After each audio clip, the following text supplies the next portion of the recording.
ఓం శ్రీమాత్రే నమః. యు1 YouTube channel ప్రేక్షకులకు నమస్కారం.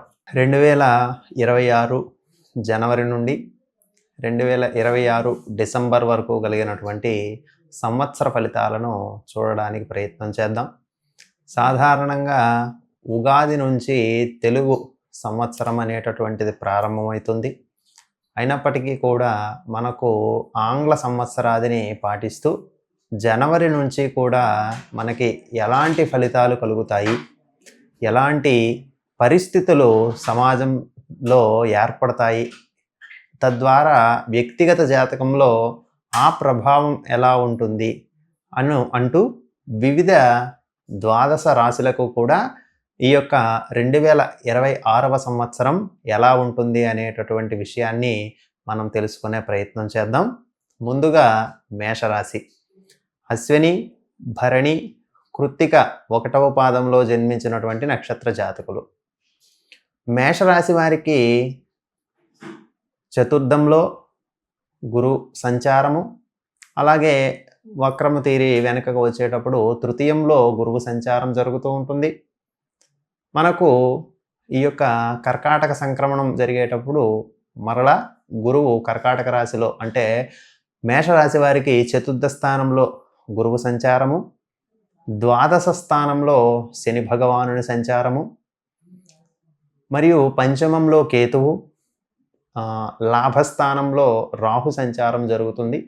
సాధారణంగా ప్రధాన గ్రహాలైనటువంటి వీటి ద్వారా ఆ సంవత్సరం ఏర్పడబోయేటటువంటి పరిస్థితులను మనం తెలుసుకోవడం జరుగుతుంది. కాబట్టి మేషరాశి వారికి ద్వాదశ స్థానంలో సంచారం చేస్తున్నటువంటి శని భగవానుని కారణము చేత కొంత ఆర్థికంగా, మానసికంగా చికాకులు అనేటటువంటివి కలగడానికి అవకాశం ఉంటుంది. ఈ ఏలినాటి శని ప్రభావం మధ్యస్థితిలో ఉంటుంది. కాబట్టి ఆ యొక్క శనిగ్రహ గోచార స్థితి ఆధారంగా వీరికి ఈ 2026వ సంవత్సరంలో కూడా కొన్ని రకాలైనటువంటి చికాకులు జరగడానికి మరియు ప్రమాదాలు ఏర్పడడానికి అవకాశం అనేటటువంటిది ఉంటుంది. అలాగే మనకు గురువు 4వ స్థానంలో సంచారం చేయడం వలన కూడా కొంత సౌఖ్యంగా అనిపిస్తున్నప్పటికీ అది కూడా ఇబ్బందిని కలిగించేటటువంటి పరిస్థితిగానే చెప్పవచ్చు.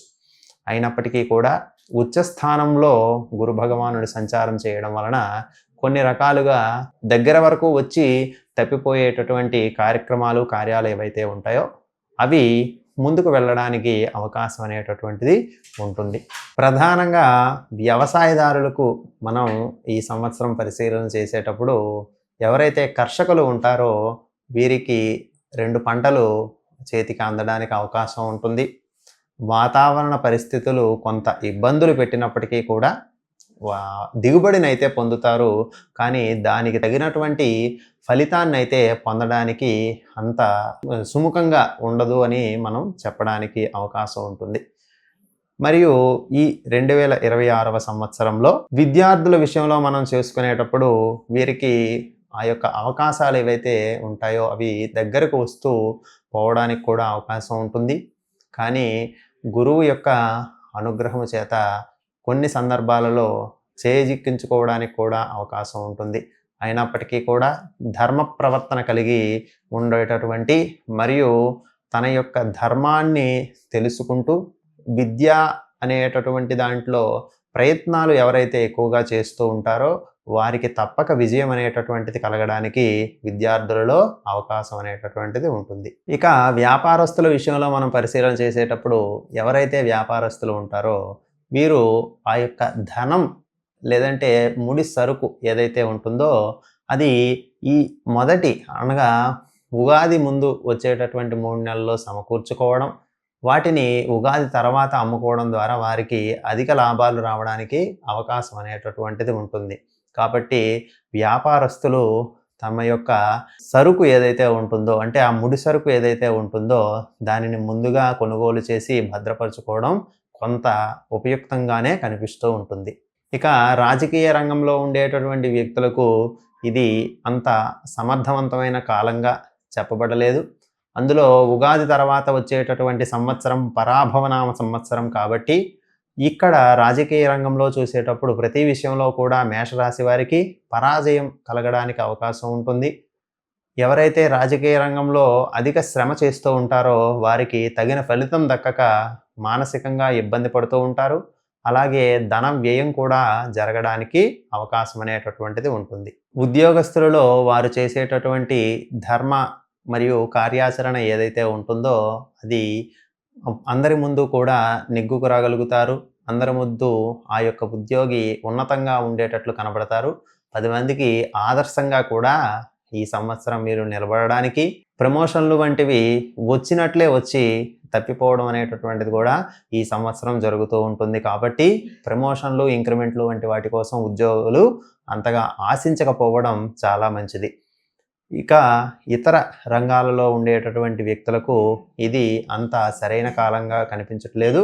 అయినప్పటికీ కూడా భగవంతుని యొక్క నామస్మరణ చేస్తూ శనికి తైలాభిషేకము, శనిగ్రహ జప దాన తర్పణలు మరియు శివాలయ సందర్శన ఎవరైతే చేస్తారో వీరందరికీ కూడా ఆ పరమేశ్వరుడి అనుగ్రహం చేత సత్ఫలితాలు అనేటటువంటివి కలగడానికి అవకాశం ఉంటుంది.